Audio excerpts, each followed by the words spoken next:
Welcome to the Birding for Joy podcast, a show about discovering and exploring all the ways birding and wild birds bring joy into our lives. Throughout Season 4, we'll be focusing our attention on simple actions we can take in our daily lives to help birds and nature. I'm Candi Lynn Fite, your gracious host and joyful birder. If you're curious about learning how you too can live a bird-friendly lifestyle, grab your favorite beverage, settle on your perch, and let's get into today's episode. Greetings, dear listeners. If you've listened to the show before, welcome back. If this is your first time tuning in, I am so happy you're here. I hope this episode finds you all happy and healthy and finding precious moments to venture outdoors and spend time with the birds.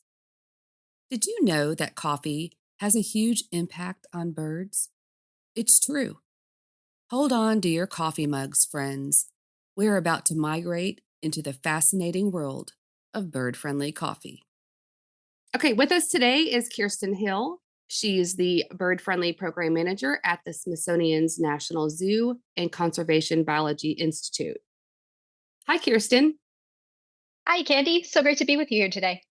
Thank you. So Kirstin is here to tell us today about the bird-friendly program at the Smithsonian's Migratory Bird Center. Can you tell us where the Migratory Bird Center is located and maybe a little bit about how the Migratory Bird Center plays a role in avian conservation? Absolutely. So, as you mentioned, the Smithsonian's Migratory Bird Center is part of the National Zoo and Conservation Biology Institute, which is headquartered in Washington, D.C.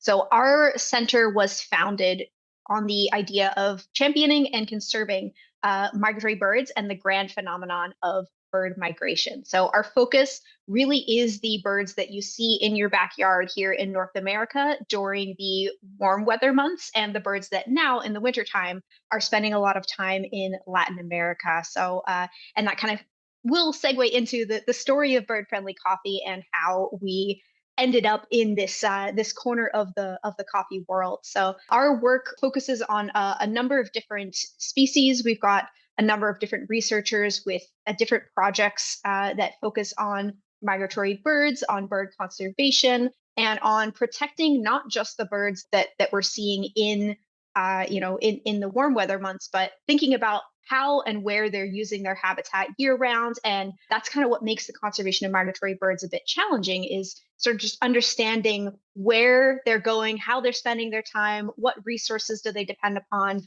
what areas do they need in order to survive and thrive, because migration is such a fantastic and challenging thing, and there's so much that we just don't quite know about it yet. So we're focused on studying that, understanding it better, and then protecting the birds that are spending time in these different areas of the world at different parts of the year.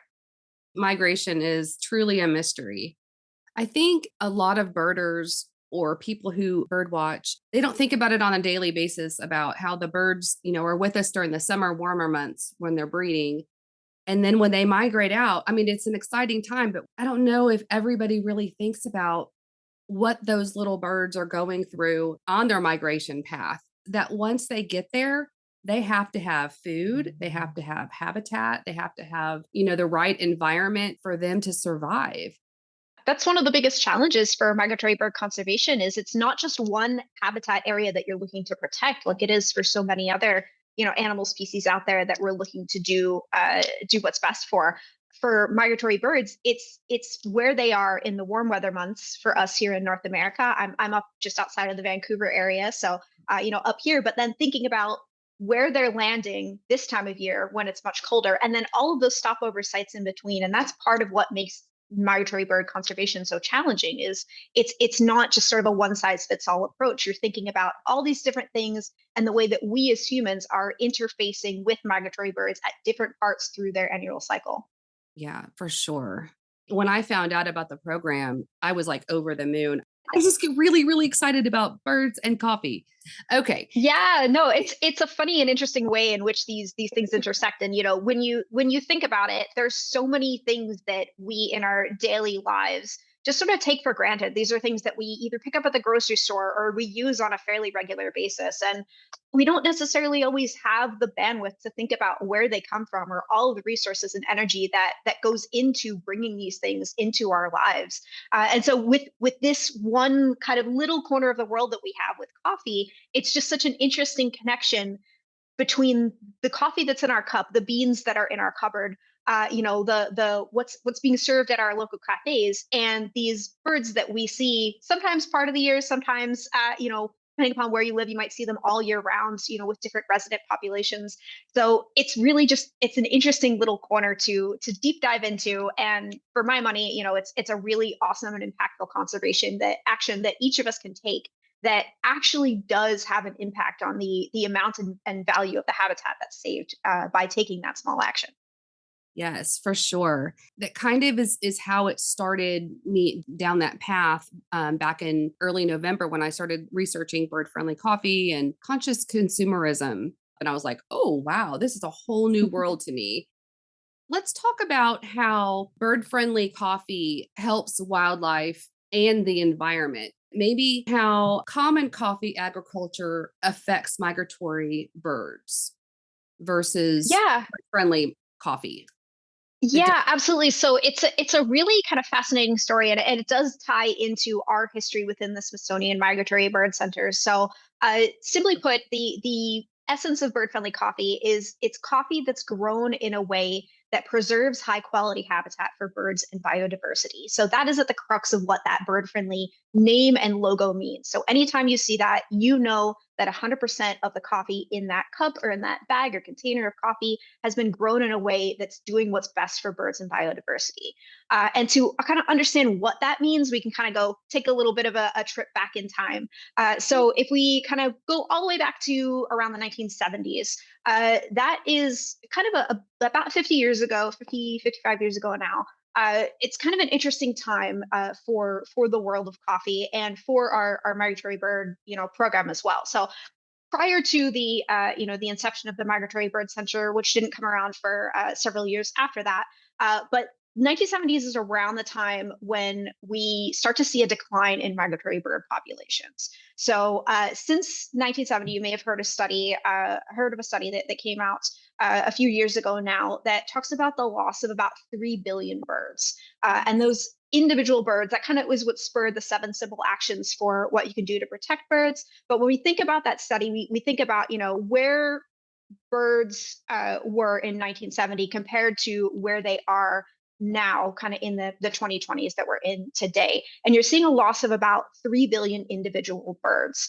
And that's completely remarkable. It's a huge amount, and a significant number of those birds that were lost is coming from migratory populations. So about 2.8 of that is 3 billion birds are migratory bird species.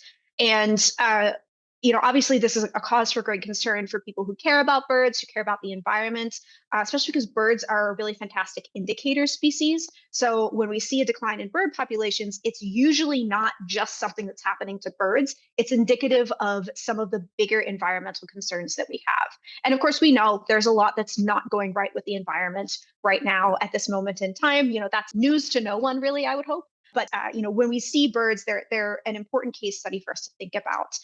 But it wasn't just sort of like this moment in, when the study came out that we said, oh, shoot, there's something going on with migratory bird populations. This is something that we've been noticing as a trend for quite some time. So back around the time when the Smithsonian Migratory Bird Center was coming to be, so in the 1980s, some of our founding scientists were noticing that decline already happening.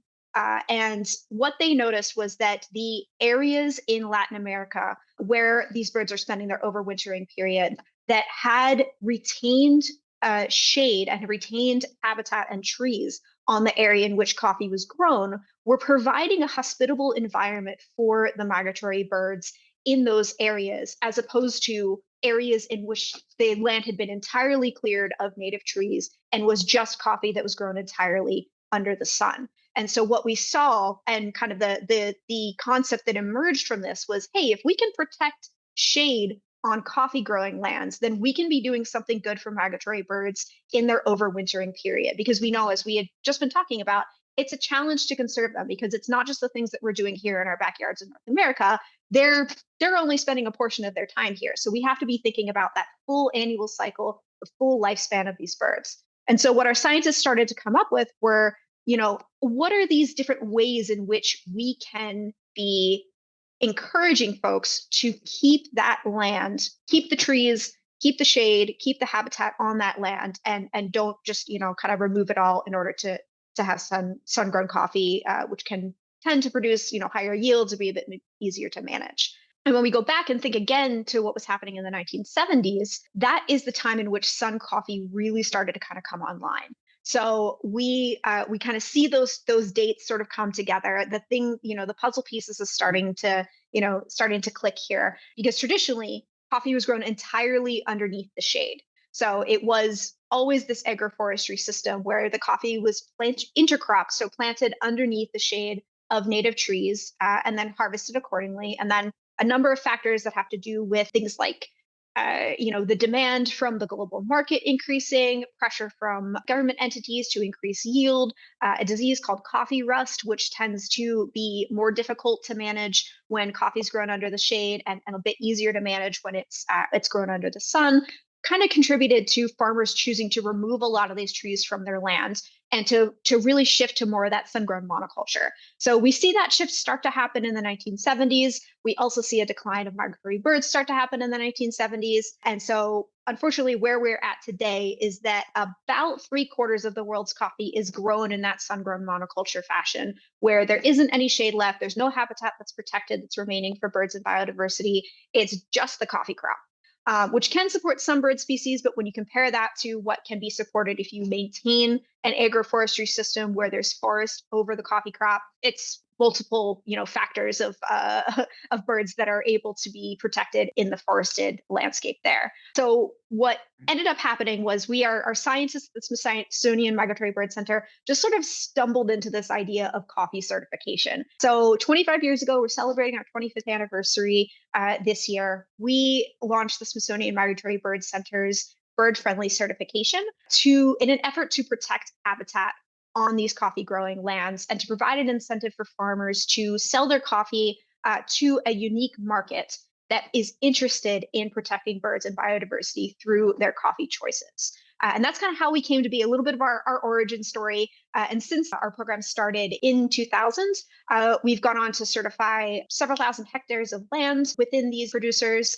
We have 100 roasters now who are involved in our program, roasting and selling bird-friendly certified beans to interested consumers. So we've grown quite a bit since that nugget of a concept started of maybe if we can find a way to protect this habitat by incentivizing and creating this certification that we can do good things for birds and biodiversity. That's wonderful. When I was waiting to start the meeting, I was on Instagram looking and I just saw a post that announced your 100. Maybe it said 101, but I think the post was 100 roasters. Yeah. Well, Yeah. So we had congratulations. our That's a big thank you. deal. Yeah, we had our 100th and 101st roaster join within, I think it was a day of each other. So really excited to have our program be at this scale now and just to be able to make bird-friendly coffee more accessible to different communities and to have more folks interested and invested in protecting habitat through their coffee purchase. Yes, I think that's wonderful. And the more available it is, the easier it is for us to get our hands on it. And the more people that we can reach and get the word out, the more people that will be drinking bird friendly coffee and eating bird friendly chocolate and, trying to just live lifestyles that are more bird friendly. And when I say bird friendly, that also includes, the environment. One of the things that I noticed before I discovered the bird friendly program at the Migratory Bird Center at Smithsonian Zoo is I would Google bird friendly coffee and things were coming up in my searches like shade grown, certified organic, fair trade. There were all these certifications on these coffee bags. But that doesn't necessarily, when it says shade grown, does not necessarily mean that it's bird friendly certified through the Smithsonian program. Am I correct? Absolutely. Yeah, you're correct. So shade grown is sort of a more generic term that's used without any sort of enforcement or regulation behind it. So folks can call a coffee shade grown and it can have, a few sparse trees that are above the coffee crop. It doesn't have a set definition per se. And so what Bird Friendly kind of does is puts teeth behind that. So as a third party certification, we have inspectors that go out and they verify that the Bird Friendly criteria is met at the farm level. So they look at things like what is the percent shade cover that is over the coffee crop? Is there no evidence, confirming no evidence of deforestation on the land, confirming that organic practices are in place, looking at things like tree height, native trees present on the land, diversity of tree species that are on there, all of those things that we know are critically important to maintaining a healthy habitat for birds and biodiversity. We have auditors that go out to each of our certified farms every 3 years and make sure that those criteria are all being met. Okay. And that kind of rolls right into the next question I had for you was what goes into the certification process. So it's every 3 years. And so in order for the certification to happen, they do have to be obviously shade grown. They have to be certified organic, and then obviously fair trade would be part of it as well. So those labels alone don't signify bird friendly, but bird friendly do usually encompass all of those labels. Is So not necessarily. So not our necessarily. program doesn't have a formal relationship with fair trade. I will Oh, say that about 2/3 of the coffee that moves through our supply chain is also independently certified as fair trade. So okay. that is a separate certification. As Okay. far as organic goes, organic certification is a prerequisite for bird friendly. So if a producer approaches us and says, I would like to become bird friendly certified, the very first thing that we ask is, do you already hold an organic certification or can demonstrate organic practices through a participatory guarantee system, which is sort of an alternate pathway to organic certification that some folks choose to go down. So the primary criteria for bird friendly, and we've actually just recently evolved our bird friendly certification to reflect the most research and science that is out there, include organic, so 100% organic, no use of synthetic pesticides, chemicals, things like that. We also require zero deforestation for a period of 10 years. So that means there's no conversion of land into an area in which coffee is grown. That includes planting coffee underneath existing forests. We don't allow for that. We want the habitat to remain what it is and to have the coffee continue to be grown under shade. So those are kind of our second primary requirement. And then the third primary requirement is biodiversity conservation that can either be demonstrated through agroforestry growing practices, which is what we kind of just been chatting about along the terms of what shade grown coffee means, having a diverse canopy of shade, representative of lots of native tree species, a majority of native tree species involved in that farming system that provides great habitat for birds and biodiversity. And then the new certification pathway that we are just sort of launching right now in bird friendly cocoa, and will be kind of coming online for coffee soon as well, is a forest conservation pathway. So what this pathway offers is the opportunity for farmers to conserve a portion of their land that they own, that they directly manage, that is completely devoid of any sort of farming that's happening. So conserving it as primary forest, or as secondary forest as well, is another, kind of a way that we're identifying that. But basically untouched forest. So this isn't an area that's being farmed, but they're conserving that adjacent to the area in which the coffee or the cocoa is grown. So for that, the coffee and cocoa itself may not have the robust agroforestry shade that we require for the agroforestry pathway, but instead they're conserving this forest parcel, which our science has shown is critically important for especially some of these bird species that are at higher risk of extinction. So these forest specialists depend upon these forest parcels for their long-term survival, and they're animals that will not use the agroforestry system. So this is kind of diversifying our ability to protect, especially those animals that we know are really in need of habitat protection, by providing an incentive for farmers to conserve forests on their land, to dedicate that it will never be converted to farmland or to anything else for that matter other than forest, and to give them a pathway and a way to join the bird friendly program. Okay, so the forest conservation, which would be your like newest criteria, void of any farming, it can be adjacent to the farm. Is there a size for this? Does it have to be so many acres or?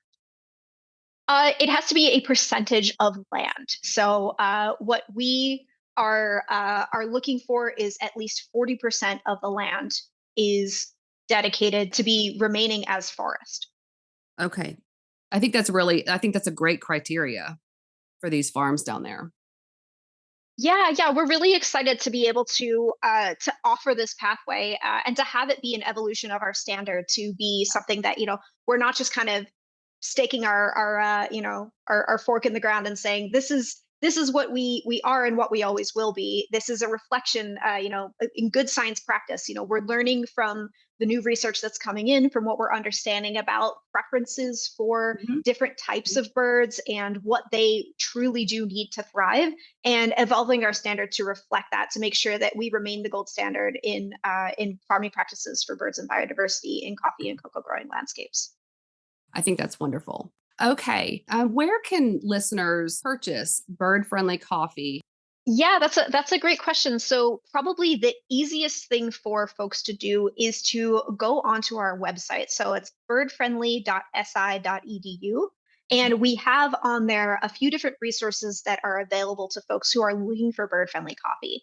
One is a buy online page, which allows you to sort of order coffee from any of our roasters who have chosen to have their coffee listed through our page. So you can sort through, to understand the different roasters that are involved in our program. You can look for things like, what type of roast do you like? Do you prefer whole bean or ground? Do you also want something that's going to be fair trade certified? So to kind of find something that matches your particular coffee palate, because we know everyone's favorite coffee can be different. I really love like a nice dark Peruvian coffee. Other Mhm. members of our team really like the light floral Ethiopian coffee. So whatever you're looking for, we've got something on there to match for you to try out from one of our over 100 roasters involved in the program now. The other resource that we have on our website is a retail locations map. So this is an area of our website where you can kind of search and find, like, enter in where it is that you live and see what pops up, what populates for points of sale, whether it's cafes or shops or sometimes even like nature centers and zoos where bird friendly coffee is often found. So I will say the caveat to that is that supply is changing constantly. We know that what may be available even in the morning by the afternoon may have been sold out. So it's not a guarantee that you're going to be able to find bird friendly coffee there. However, it's a really nice guide to generally understanding where bird friendly might be able to be found in your community. Awesome. And that's how I found the coffee that I'm drinking right now.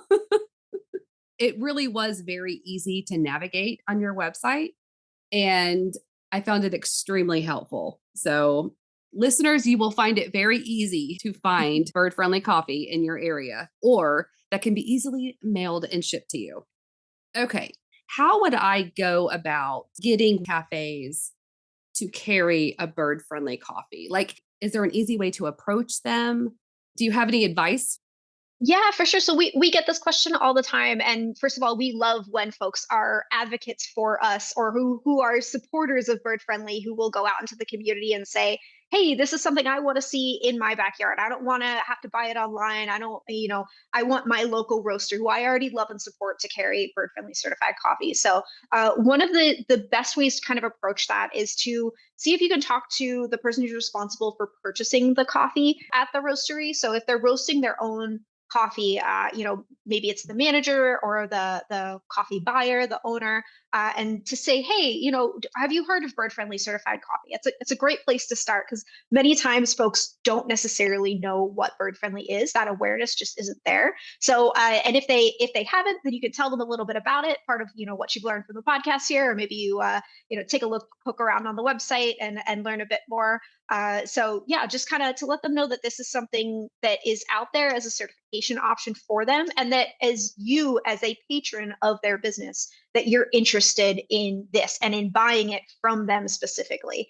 So the other resource that we have available to folks is there's a postcard that we've created, which we are happy for folks to print out and to hand over to their favorite coffee shop, to their favorite nature center or store, natural foods market, anywhere that you think would be interested in potentially carrying a bird-friendly coffee. And it basically says one of your customers wants to buy bird friendly certified coffee, and gives a quick little blurb about what that means, and includes in there a QR code that they can scan. And that automatically generates an email to me that says, hey, I'm interested in bird friendly certified coffee. And then I can follow up with them, figure out what their needs look like, get them connected and involved in the program, however that may look. So I'm happy to share that with you, Candi, if there's a way for you to share it out to your listeners, and maybe in the podcast description.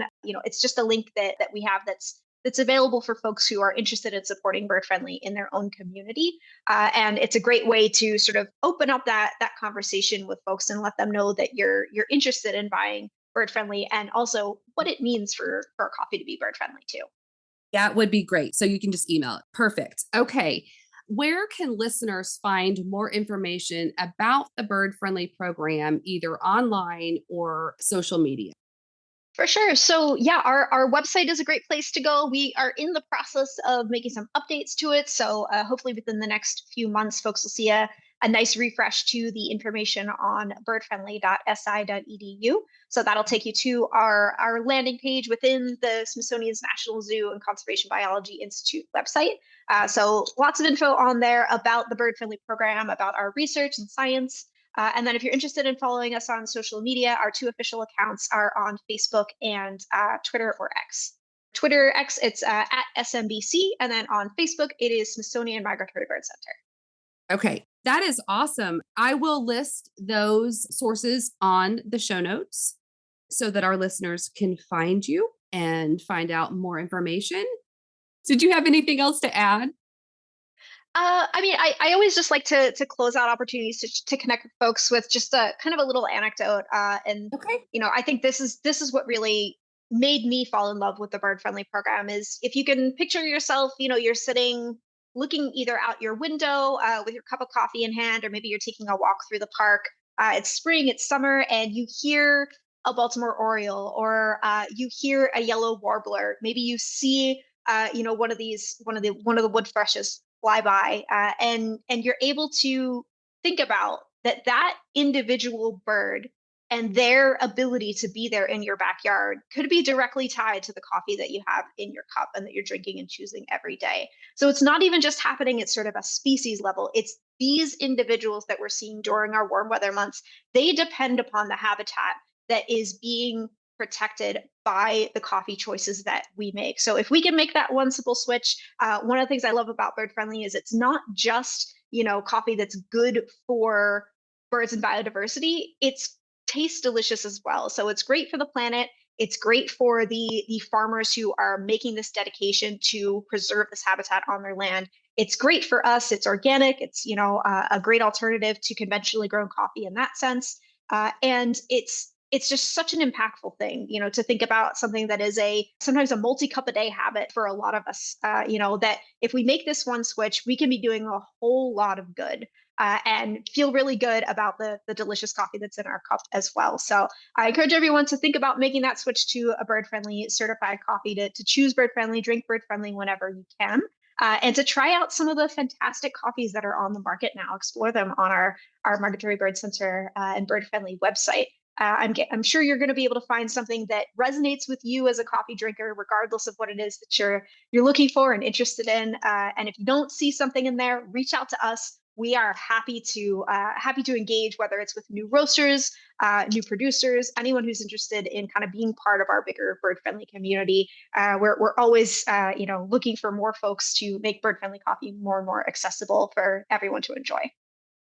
Well, thank you so much. That was a wonderful way to close out our chat.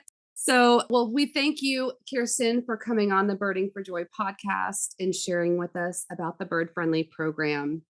Thank you so much for having me. It was a pleasure to speak with you, Candi, and to all of your listeners. Thank you for tuning in and for learning a little bit more about bird friendly certified coffee. Tell your friends, tell your family, tell your local shops and cafes and roasteries. You can be a fantastic messenger for bird friendly certified coffee. So hopefully you're feeling convinced to give it a shot yourself, and yeah, you can be the best messenger for the folks in your community to make bird friendly more accessible. So reach out, let us know what you think, and yeah, enjoy that next cup.